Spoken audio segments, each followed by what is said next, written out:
And that's what I want to talk to you about to start here, Josh, where we are now.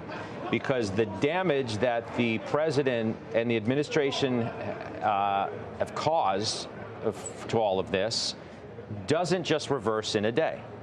And I think you're starting to see some of that. We still have tariffs, big ones on China.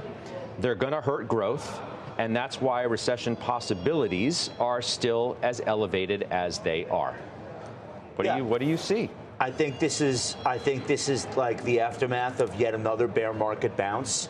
And these things are mentally debilitating for investors precisely because of how quickly they slip away.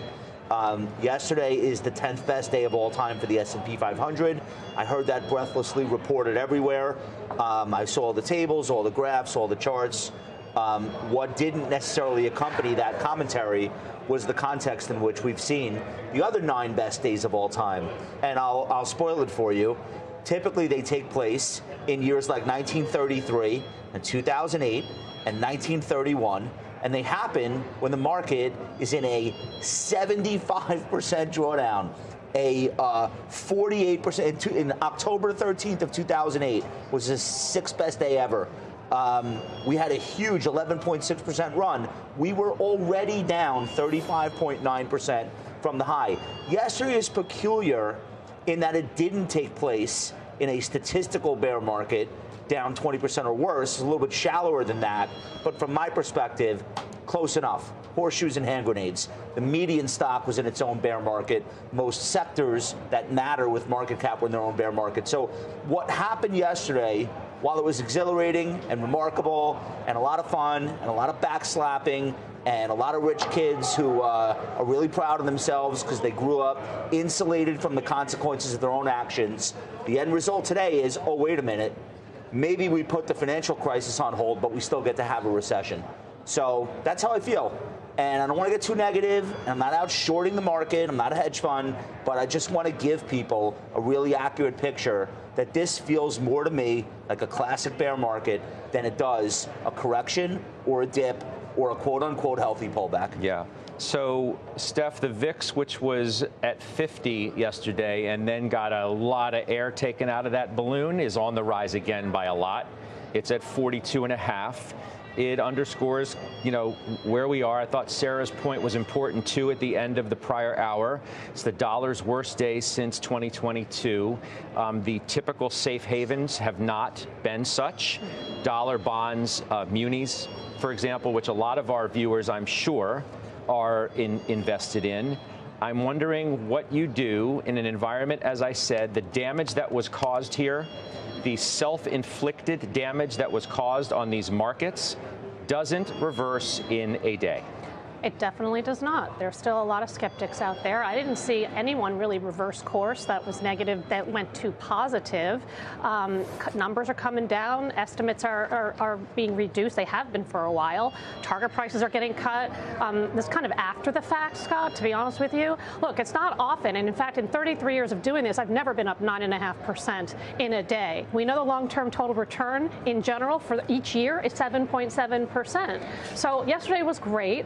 I'm not in the recession camp. No, I'm just not. Not with the weekly jobless claims where they are, and you're at 220,000 on a 3-6-month basis. Recession is 350 to 375. Inflation is coming down, not to the 2% we need it to, but it's coming down. CPI report was really good. And on any other day, at any other time, we'd be like, this is exactly what we've been waiting for. But maybe, just maybe, we start to make good progress on inflation, and then maybe you get the Fed conversation back. I don't know. I don't think we're going to see 100 basis points of cuts, but maybe if we keep getting inflation down, that is a good sign. So I am just not in the camp of recession. I'm in the camp of slowdown. I'm in the camp of, are we flat? Are we up 1%? Okay.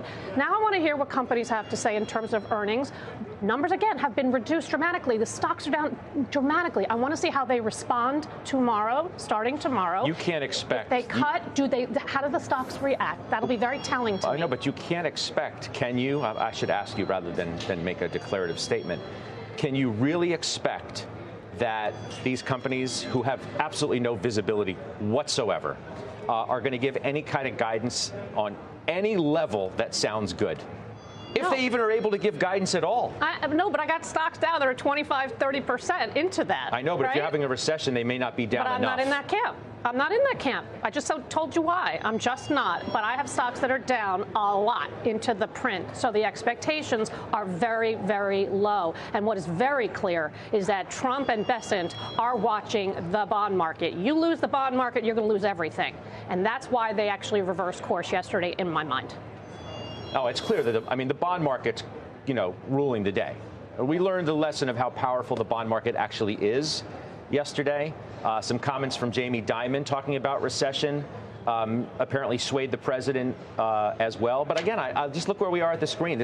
You can't normalize in any way what's taking place. Yesterday's rebound wasn't normal, and this activity today, down as sharply as you are, as I said, you got a lot of problems to deal with that were self-inflicted. Business has no confidence in their ability to see anything, okay? The fog may have dissipated just a little bit yesterday, but it's still nasty out. Consumers, you think they're looking at their investment accounts, their 401ks, 529s, pension funds, and feeling great about going out and spending money now? Yeah. So, we all know we're a consumption economy. That's 2/3 of GDP. And so consumer sentiment, you can say it flips on a dime, which it can, but it definitely, especially with the unrest, can become a self-fulfilling prophecy on top of CEO sentiment. And it's just hard to believe that we're on the precipice of earnings seasons.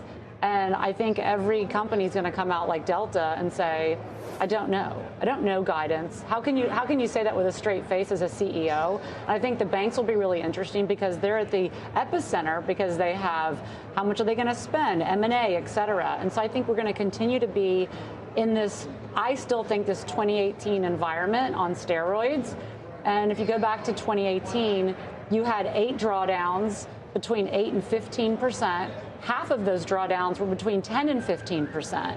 And I think what other, nugget you have to sprinkle into this is the Fed is not going to come in.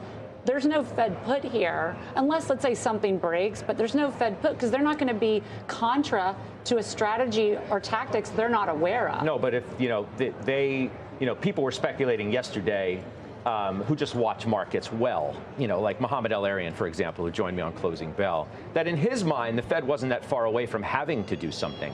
Whatever the something is, right. That's not a bullish environment. Stabilizing the Treasury market is historically not bullish. Yeah. I would also point out that 45 basis point swing in the 10-year is maniacal.